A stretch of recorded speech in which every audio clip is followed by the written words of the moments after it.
the Maryland Dove. Definitely the main attraction here. Well, at least for me anyway. Look at this thing, man. It's beautiful. All right, got some signage. Welcome to the Maryland Dove. And so it's been rebuilt recently, 19 to 2022, to represent the 1633 Dove. Hi, how are we Hey, doing how today? are you? Have you been to our museum before? This is my first time here. Oh, well then welcome. My name's Hannah. I'm happy Hey, to give you a Hannah. tour of the ship. That would be great. You don't mind me filming, do you? Don't mind, it's okay. This is awesome. I'm really glad that I came out here. Yes, and we're happy to have you here today. It's a nice weather for it too. It's perfect. 70s, sunny, not too hot. Yes, so this is our 2022 Maryland Dove. She'll be 3 years old on August 27th, but she is our best representation on what we believe the original Dove would have looked like back in 1634. I mean, it's incredible. It really looks amazing. Yeah, she's really neat. We're still in the process of doing some paint work on her this year, because with her being almost 3 years old, we haven't really done any paint work yet. So we're in the process of doing that at the moment. But she is quite an interesting ship and sails pretty well as well. This We is actually did awesome. multiple sails this weekend, so we're back at the dock today. But welcome aboard. Thank you. So, like I mentioned, she's only not even 3 years old yet, Uh-huh. but she is our best representation. And the reason why we say representation over replica is because we actually have no idea what the original Dove looked like. The brief mention of her in documentation let us know the size, the amount of cargo she could carry, the amount of crew members she had aboard, classification of hull, and the purpose of the ship. Uh-huh. So, written down, they said that she was a 40-ton pinnace. To break that down means she is a 40-ton vessel, which can carry 40 tons worth of cargo. And the hull shape being classified as a pinnace means single deck, lightly built, with a square stern. Now, we also knew that she only had 7 crew members aboard the ship. Technically 8 if we're counting the 8-year-old cabin boy, but he's mostly doing mundane chores aboard the ship like swabbing of the deck and learning the tricks of the trade. So we don't fully count him because he's not actually operating the vessel. So we say 7 crew members. And the purpose of the original Dove was to be the coastal trading vessel for the Maryland colony once it was established. So theoretically, she was supposed to make trade as far north as Newfoundland and as far south as Barbados. But Wow. she only made one successful trade, and that was with the Massachusetts Bay Colony in Plymouth. And it was trading corn for salted cod and potentially beaver pelts as well. Didn't make too much trade, but that's also because we only have 18 months worth of documentation of the original Dove. The last bit of documentation was in August of 1635. She is loaded up with beaver pelts, wainscoting timbers, and was sent out of the mouth of the St. Mary's River, which is over that way underneath our shed, you can kind of see. And was meant to go take those goods back to England to sell those goods to make a profit, but to also show the King of England that Maryland was a successful colony. We only have 18 months worth of documentation of the ship, but you're more than welcome to explore. But you guys did an amazing job. You would have fooled me. Not that I'm an expert by any means. I mean, I really know nothing about boats. But, I mean, I thought it was an older boat. Like, I didn't realize it was just recently refinished. She's made out of wood, and wood tends to age rather quickly, especially when the sun's beating down on them constantly. But you're more than welcome to explore down below. We suggest using the main hatch right here in the middle of the ship. Okay. It's the safer route, and I can always follow around, point some things out, or answer any questions you might have. Yeah, that would be great. So just be mindful at the bottom of the steps there is a tripping hazard, and please watch your head on the beam Okay. as well. Okay. So these are our down below spaces. This forward room here is our forecastle. Uh-huh. Typically would be your bosun's locker in the 17th century, so try to imagine it fully stuffed full of supplies that your bosun would need to fix anything that could go wrong or break, since your bosun's basically your local handyman aboard the ship. So that's what that space would be. And you wouldn't have a doorway leading into that space. You would actually enter through the hatch above, whether it be wooden steps nailed to the side of the wall or via rope ladder. Now this space that we're standing in is the cargo hold. This is our least accurate spot here on the ship. So we knew that she was a 40-ton vessel and could carry 40 tons worth of cargo. So that's why I say it's not accurate in this space. Oh, okay. Because behind door number 2, we do have an engine room. So we had to make space for the engine room Ah, itself, okay. for those engines that we have. Because we're in modern day periods with docks around, we sometimes can't control the Okay. wind, and sometimes the wind is just non-existent and we need some help, especially on time schedules. So we have an engine room. So typically this space would be fully empty. You would have cargo from the keelson and ceiling panels all the way to beam ahead. And that aft wall would be pushed back another 2 to 3 feet to allow Okay. 40 tons worth of cargo to be stored. Can I see the engine room, or is By that? all means. So that's our engine room. Oh, cool. So we have twin John Deere diesel engines, both 100 horsepower each, 4-cylinder. Okay. So Yeah, I see them right here. Very cool. yeah. But nowadays, us Tucked away really nice. indeed, us crew members do live aboard the ship when we're out on outreaches. Oh, wow. So that's why we have racks down below here, as well as water tank covers, because we do have water tanks for plumbing. When we live aboard, we like a little bit of modernization. Hey, yeah. We'll head into the sleeping cabins. Just mind your head here. Okay. So these are our historical sleeping cabins. Master's cabin in the back. So the master of the ship, his name is Richard Orchard. He'd have that whole aft cabin to himself.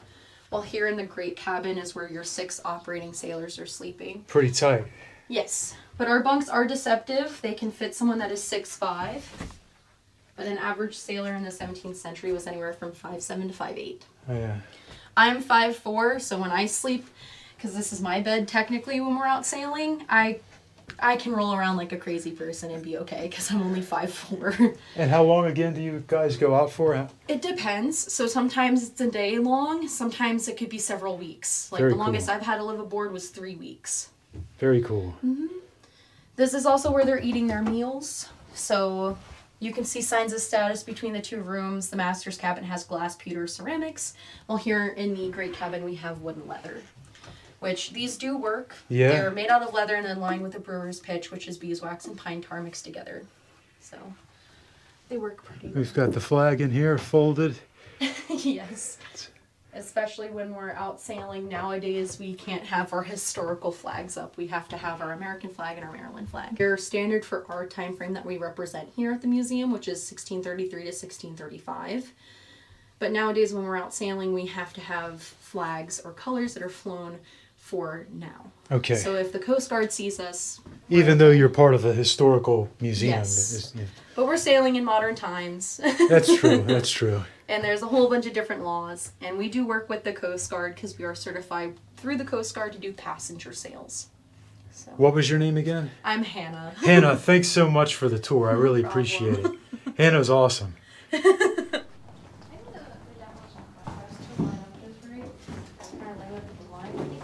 Hello. Welcome, Alright. welcome. Please come on in, have a seat if you like, or stand, whatever works best for you. Welcome to the Print House. My name is Jerome. Hey, Jerome. Hello. The Print House was established in the 1680s by a lovely couple. Their names were William Nuthead alongside his wife Dinah. And William was a printer here in the colony. His job was to print government documents.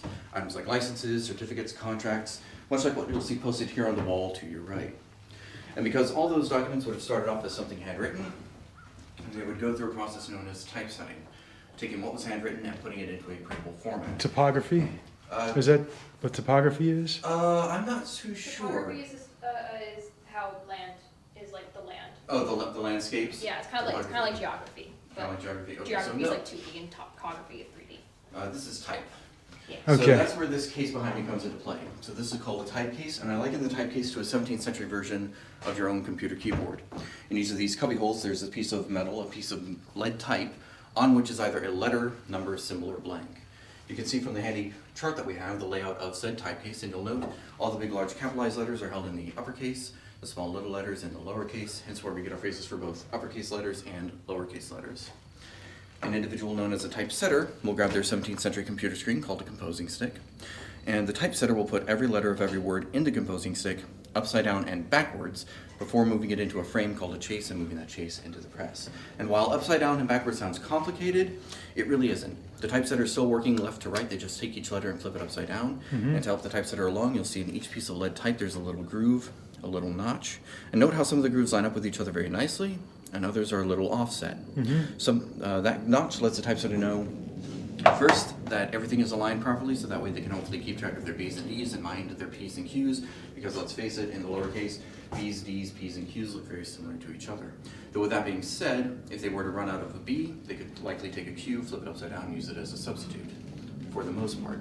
But that's also where some of those did not line up properly. That would let them know whether or not they were using the same typeface or the same font as we refer to it today. Think of it as the difference between using Times New Roman, Arial, Calibri, and the like. Okay. Now, as mentioned, the line would be made up in the composing stick, and then from there it would be moved into a frame called the chase. And once the document was complete and it was ready to print, that's when, much like printing today, they would use paper. However, in the 17th century, they would use what was known as linen paper or rag paper. The idea is that they would take their old clothes, their old linens, their old rags, put it into a barrel of water, vat of water, let it rot over the course of 6 weeks to maybe 2 to 3 months, after which they would beat the fibers to a pulp, added some glue, added some horsehair, mix it, sift it, strain it, stretch it, press it flat, let it dry, and then they would have linen paper. If you've ever held or felt a US dollar bill, that is also a form of linen paper. Okay. It's one of the reasons why it can survive being washed in the laundry and it coming out just fine. Now today we're just using modern pulp paper, just paper made from trees, nothing too fancy about it. The paper would be set into the tympan, and then the frisket would be lowered over on top to help secure the paper in place. Applied onto the type, of course, would be the ink. Again, imported from England, it was a mix of linseed oil, boiled pine tree rosin, and something known as lampblack. Fancy way of saying soot, the leftover burnt remains or remnants of candles or candle wicks. An apprentice known as an inker would apply a small amount of ink onto one of these ink balls or ink pads, and they would massage the ink from one pad to the other before applying it onto the type. Now, would you like to apply some ink onto the document? Okay. I'll show you what I'd like you to do, okay? What's your name, sir? Phil? Phil. All right, Phil. Using a gentle rocking motion, lifting and rocking, lifting and rocking, go ahead and apply a coating of ink onto the type there, please. Ultimately, we're just aiming for a nice thin coating of ink. I'm also told that a master printer is one such that they would never have any ink on themselves because they would have their apprentice do the work for them. I can't claim to be a master printer because I tend to get ink on me all the time. This ink does not wash off.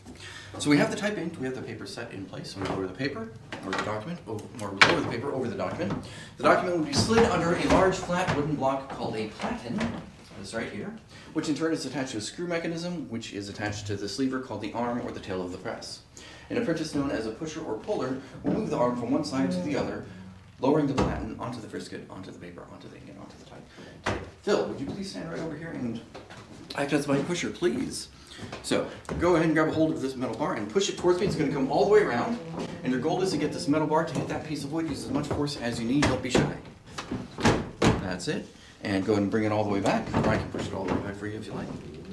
That works too. And if all goes well, we should have one freshly inked and printed document by Phil. Let's see how it looks. All right, look at that. Sure enough, we do. I'm a pro. All right. And here you have one example printed of an indentured servant contract. Amazing. All right. Thank you, Jerome. No, you're most welcome. Big shout out to Jerome and Hannah for the amazing tour and sharing so much history with me here in St. Mary City.